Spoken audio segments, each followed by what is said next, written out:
Eu sou Mário Persona e essas são as respostas que eu dei aos que me perguntaram sobre a Bíblia. Mornidão é o estado que a cristandade atingiu vivendo neste mundo.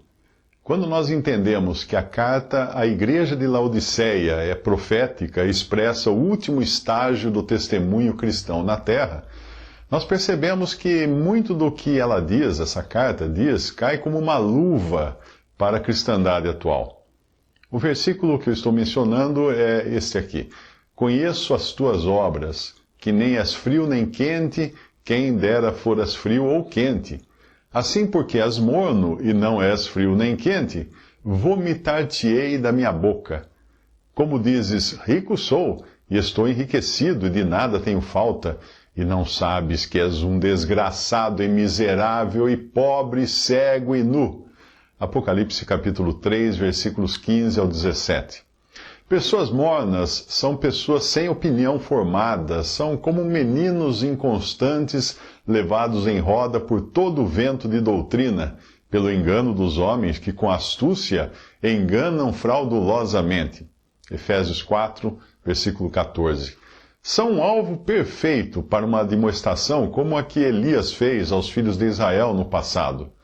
Até quando cocheareis entre dois pensamentos? Se o Senhor é Deus, seguiu, e se Baal, seguiu. Porém o povo nada lhe respondeu. 1 Reis 18, 21. Por que o povo não respondeu? Porque não tinham opinião, eles viviam na mornidão de agir conforme a direção do vento. O vento soprava de um lado, todos corriam. Soprava do outro, todos corriam para o outro lado. O ecumenismo é o suprassumo da mornidão, porque ele evita os extremos para agradar a todos. O ecumenismo ele tenta juntar as religiões de diferentes cores numa massa só. Se você já brincou de massinhas coloridas, no tempo de criança, sabe que depois de um tempo de tanto misturar as cores, você acaba com uma bola cinza e feia, sem nenhuma cor. Essa massa genérica é a massa ecumênica, porque ela tenta encontrar pontos de acordo com base no mínimo denominador comum entre as religiões.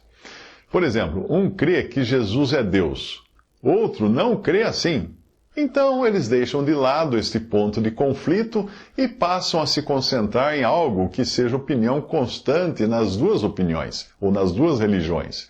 Tipo, amar o próximo. Pronto. Encontrado aquilo que lhes é comum, basta descartar o resto como se fossem sementes de discórdia. Mas quem não é morno, não é passivo em relação às verdades da palavra de Deus, porém se agarra a elas, principalmente aquelas que têm a ver com a pessoa divina de Cristo. O morno não tem afeição alguma por Cristo.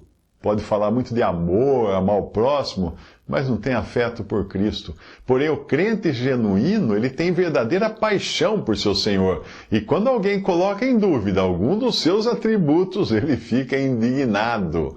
E não se importa nem um pouco em perder a amizade em prol da verdade. Porque o ecumenismo busca a amizade com o sacrifício da verdade. É isso que acontece. Alguém morno é como um morto. Não tem sentimentos, não tem sensações, apenas se deixa levar. Teve a sua mente cauterizada, que é o mesmo que dizer que está anestesiado contra qualquer tipo de paixão na defesa da verdade. Um casamento morno se acaba porque desaparece a paixão e tudo vira mornidão. Eu não estou falando aqui da paixão carnal, de cunho sexual, porque a própria idade dá cabo de muitas das sensações do corpo. Mas eu estou falando daquela paixão que faz os olhos brilharem só de contemplarem a pessoa amada, ou de escutarem o seu nome ou a sua voz. O verdadeiro cristão é assim, apaixonado por Cristo. Compare a forma como o Senhor se apresenta a Laodiceia e veja os seus atributos que hoje são negados por boa parte da cristandade. Ali diz o seguinte: ao anjo da igreja que está em Laodiceia escreve, isto diz o Amém, a testemunha fiel e verdadeira, o princípio da criação de Deus. Apocalipse 3,14. Você irá entender melhor essa expressão do Senhor se souber que o nome Laodiceia tem um significado. Originalmente chamada de Dióspole, ou Diospolis, aquela cidade, e Roa, ou Roas, ela foi chamada Laodiceia em homenagem a Laódice, que era esposa de Antíoco II Teos, que reconstruiu a cidade. O seu significado gira em torno de expressões como lugar de pessoas de justiça comum, ou seja, pessoas que concordam em termos do que seja justo. Portanto, pessoas de comum acordo, independente deste acordo ser verdade ou mentira. Isso significa Laodiceia.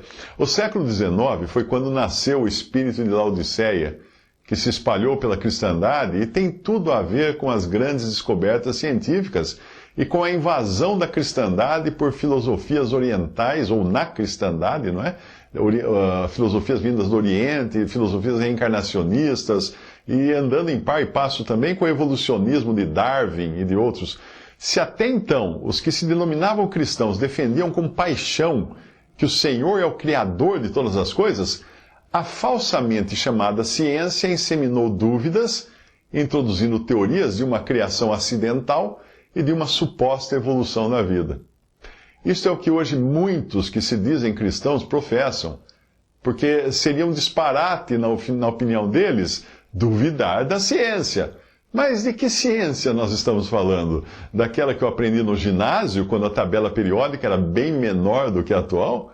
Ou da talidomida, aquela droga considerada segura pela ciência para eliminar o enjoo das jovens mamães e que no final acabou eliminando membros dos bebês de toda uma geração? Essa ciência? Diante disso, eu gosto de lembrar da frase: a ciência caminha de funeral em funeral, porque o que ontem era ciência, hoje já não é mais. Na sua declaração, o Senhor reafirma que Ele é quem Ele é, ou seja, que Ele é o Amém, aquele que tem a palavra final. E isso tira do ego laodicense a ideia de que seja a justiça que eles têm em comum aquela que realmente prevalecerá, que terá a palavra final. O Senhor também se declara ali a testemunha fiel e verdadeira, e com isso ele vai solapando a confiança no testemunho dos homens. Inclua-se aí toda a filosofia e ciência humana que se arvora ser a última bolacha do pacote. Ora, adotando o pensamento evolucionista, não faria sentido acreditar na ciência, que é tida como absoluta, neste momento, hoje, no dia de hoje, não é? Usando, para acreditar na ciência, um cérebro que ainda teria supostamente bilhões de anos de evolução para percorrer. Mas a frase do Senhor termina ainda com uma afirmação que abala qualquer teoria evolucionista ou qualquer tentativa de destronar o Gênesis e outras afirmações sobre a criação que nós encontramos na palavra de Deus.